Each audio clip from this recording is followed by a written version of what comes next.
In the centuries following the Israelites' exodus from Egypt and their settlement in the Promised Land under Joshua's leadership, Israel entered a turbulent period known as the time of the Judges. Without a central monarch, the 12 tribes of Israel were loosely connected through their shared faith and ancestry, but often struggled to maintain unity in the face of external threats and internal discord. This era was marked by a recurring cycle. The people would turn away from God, face oppression from neighboring peoples, cry out to the Lord in their suffering, and God would raise up a judge to deliver them. These judges were more than mere arbitrators of disputes. They were divinely appointed leaders who combined the roles of military commander, spiritual guide, and civil administrator. It was during one of Israel's darkest periods that God chose to raise up one of the most remarkable judges of all, a woman whose wisdom, faith, and courage would change the course of Israel's history. From her earliest years, Deborah showed an uncommon wisdom and spiritual sensitivity. Born into a time when women rarely held positions of public influence, she demonstrated such exceptional insight and connection to God that people began seeking her counsel while she was still quite young.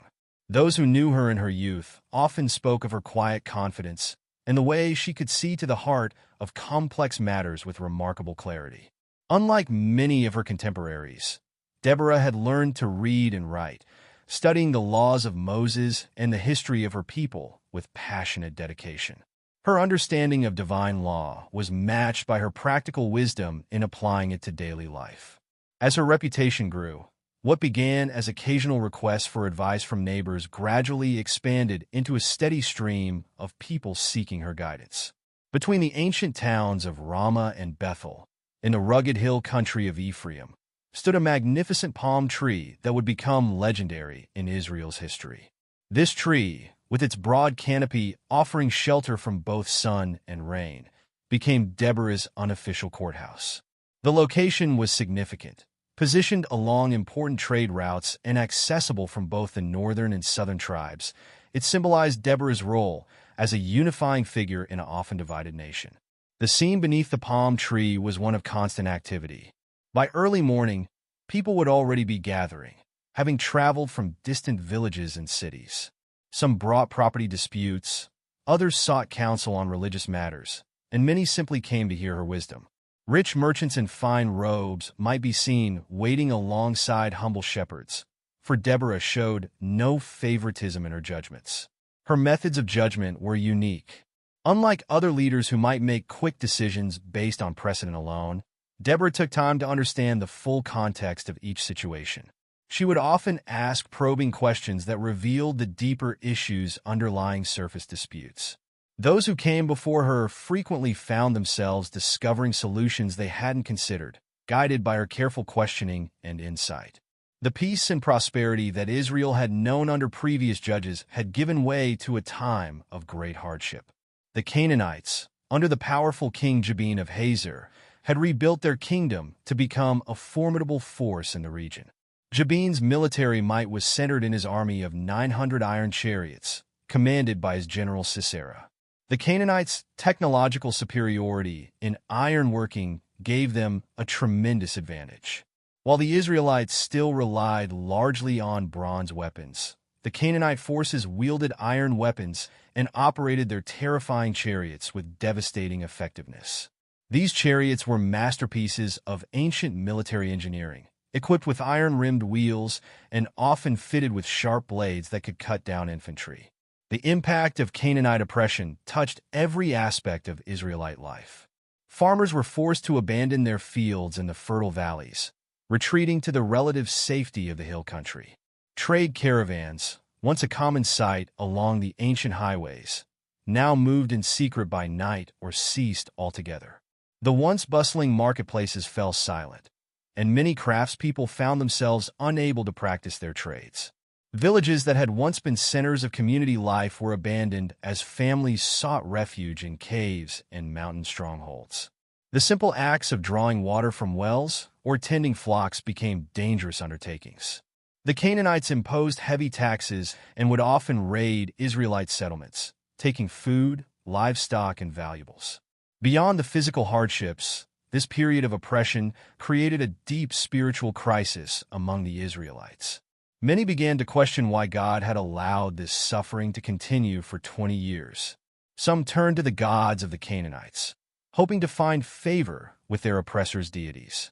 Others maintained their faith, but struggled to understand God's purpose in their trials. It was during this time that Deborah's role became increasingly important. Under her palm tree, she not only settled disputes, but also helped people maintain their faith and understanding of God's laws.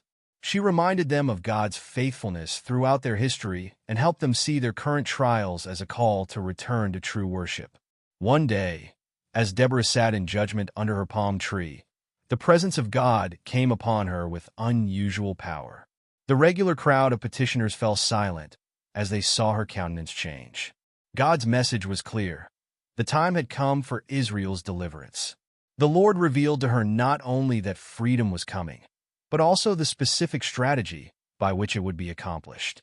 With this divine instruction, Deborah sent for Barak, son of Abinoam, from Kadesh in Naphtali. Barak was known as a capable leader, though he had been forced to keep a low profile during the years of oppression. The messenger found him working in his fields, trying to scratch out a living from the rocky soil of the highlands. When Barak arrived at the palm of Deborah, he found not just the judge he expected, but a gathering of tribal elders who had been summoned to hear God's plan. Deborah's voice carried across the assembled crowd as she delivered the divine message. Has not the Lord, the God of Israel, commanded you? Go, take with you 10,000 men of Naphtali and Zebulun, and lead them up to Mount Tabor. I will lead Sisera, the commander of Jabin's army, with his chariots and his troops to the Kishon River and give him into your hands. The words hung in the air as Barak absorbed their significance. The elders murmured among themselves, some with excitement, others with skepticism. 10,000 men was a significant force, but how could they stand against Sisera's iron chariots? Barak himself wrestled with the magnitude of what was being asked of him. After careful consideration, Barak made a response that would be remembered throughout history. If you go with me, I will go, but if you don't go with me, I won't go. His words revealed both faith and fear. Faith in God's power working through Deborah, but fear of taking on such a momentous task alone. Deborah's response was both a promise and a prophecy. Certainly I will go with you, she said, but because of the course you are taking, the honor will not be yours, for the Lord will deliver Sisera into the hands of a woman. The significance of these words would only become fully clear later, but they highlighted an important truth. God's plans often unfold in unexpected ways through unexpected people. The task of gathering 10,000 men from Naphtali and Zebulun was not simple. These tribes had been living under oppression for 2 decades, and many men were hesitant to leave their families vulnerable. Barak and his messengers traveled from village to village, sharing Deborah's prophecy and calling for volunteers. The response varied. Some men stepped forward immediately, inspired by the possibility of freedom. Others needed convincement, asking for proof that this was truly God's plan. Deborah's reputation as a prophetess proved crucial. Her involvement gave credibility to the call to arms. As the army gathered at Mount Tabor, Deborah and Barak worked to transform this collection of farmers, shepherds, and craftsmen into a fighting force. They organized the men into units, appointed commanders, and established signals and strategies for the coming battle. The men trained with whatever weapons they had. Many brought farming tools converted to weapons, while others carried ancestral swords and spears that had been hidden away during the years of oppression. What they lacked in military equipment, they made up for in determination and faith in God's promises. Mount Tabor rose majestically from the Jezreel Valley, its distinctive rounded summit reaching nearly 2,000 feet above the surrounding plain. This mountain was no random choice for the Israelite army. Its position offered several crucial advantages. From its heights, scouts could see for miles in every direction, making it impossible for Sisera's army to launch a surprise attack. The steep slopes would also neutralize the Canaanites' greatest advantage. Their chariots could not climb the mountain. The Israelite army established their camp near the summit, where springs provided fresh water and the trees offered cover from enemy observers. Each evening, the men would gather in small groups, sharing meals and stories, drawing strength from each other and from their faith in God's promises through Deborah. When word reached Sisera that the Israelites had gathered at Mount Tabor, he initially dismissed them as a minor threat. However, as reports came in about the size of the force and Deborah's involvement, he realized this uprising required his full attention. He summoned his entire army, including all 900 iron chariots, determined to crush this rebellion decisively. The assembly of Sisera's army was an impressive sight. The iron chariots, each pulled by trained horses and carrying a driver and warrior, were polished until they gleamed in the sun. The sound of their movement, the thundering of hooves, the creaking of wheels, the clanking of weapons, could be heard from miles away. Infantry units marched behind the chariots, their weapons and armor displaying the superior iron-working skills of the Canaanites. As the two armies prepared to meet, nature itself seemed to align with God's plan. What began as a few dark clouds quickly developed into an unprecedented storm. The clear skies that had allowed Sisera's army to maneuver their chariots effectively were suddenly transformed into a tempest of biblical proportions. The rain fell in sheets, turning the Kishon River from its usual gentle flow into a raging torrent. The plain, which had been ideal ground for chariot warfare, became a quagmire. The very technology that had made the Canaanites invincible now became a deadly trap. The iron chariots, so fearsome on dry ground, began to sink into the mud. Horses panicked, wheels stuck fast, and the once orderly formations dissolved into chaos. Watching from Mount Tabor, Deborah recognized the divine timing. With clarity and authority, she turned to Barak and declared, "Go! This is the day the Lord has given Sisera into your hands. Has not the Lord gone ahead of you?" Barak's response was immediate. Leading his 10,000 men down the slopes of Mount Tabor, they charged toward the struggling Canaanite army. The Israelites, who had been at a severe disadvantage in terms of equipment and training, now found themselves with an unexpected advantage. Their lighter armor and familiarity with the terrain allowed them to move more easily through the muddy conditions. The battle that followed was unlike anything the veterans of either army had experienced. The Canaanite charioteers, realizing their vehicles had become death traps, abandoned them in desperate attempts to escape on foot. The expensive horses, trained for battle but terrified by the storm and chaos, added to the confusion by bolting in all directions.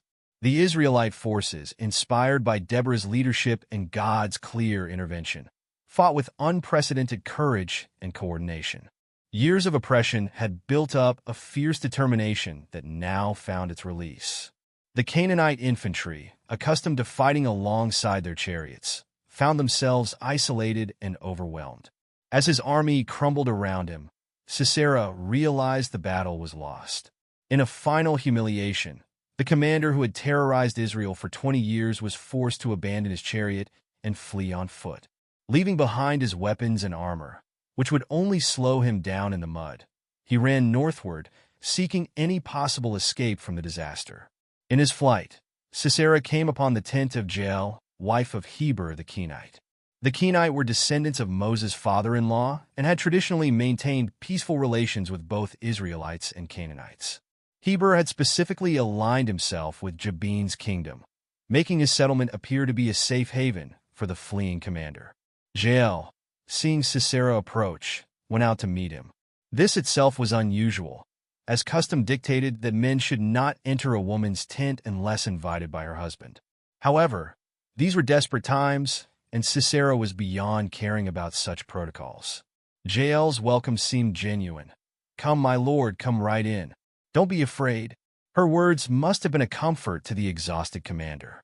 She offered him milk instead of water, a generous gesture that also served to make him drowsy, and covered him with a blanket when he lay down to rest. Sisera, believing himself safe, made one final request: stand in the doorway of the tent. "If someone comes by and asks you, 'Is anyone in there?' say no." Jael agreed, and Sisera, exhausted from the battle and flight, quickly fell into a deep sleep. As Sisera slept, Jael faced a momentous decision. She understood the historical significance of this moment. The commander who had oppressed Israel for so long was lying helpless in her tent. Though her husband had aligned with the Canaanites, Jael's own sympathies appear to have lain with the Israelites. With quiet determination, she took a tent peg and a hammer, tools she was expert in using as a nomadic woman who frequently set up and took down tents. Moving silently to where Sisera lay, she drove the peg through his temple with such force that it pinned him to the ground.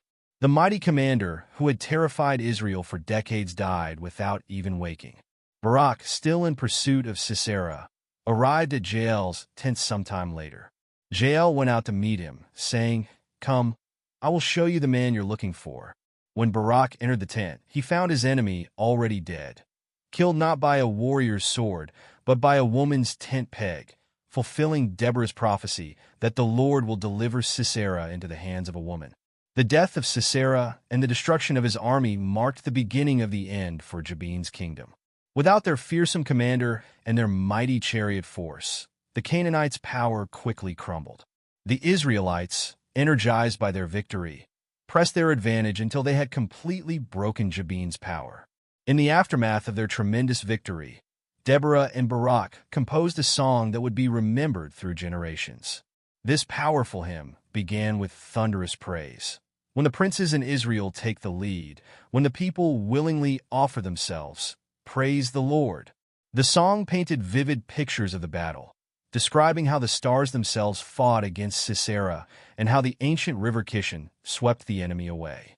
Through poetic verses, Deborah recounted how different tribes responded to the call to battle, praising those who came willingly and questioning those who stayed behind.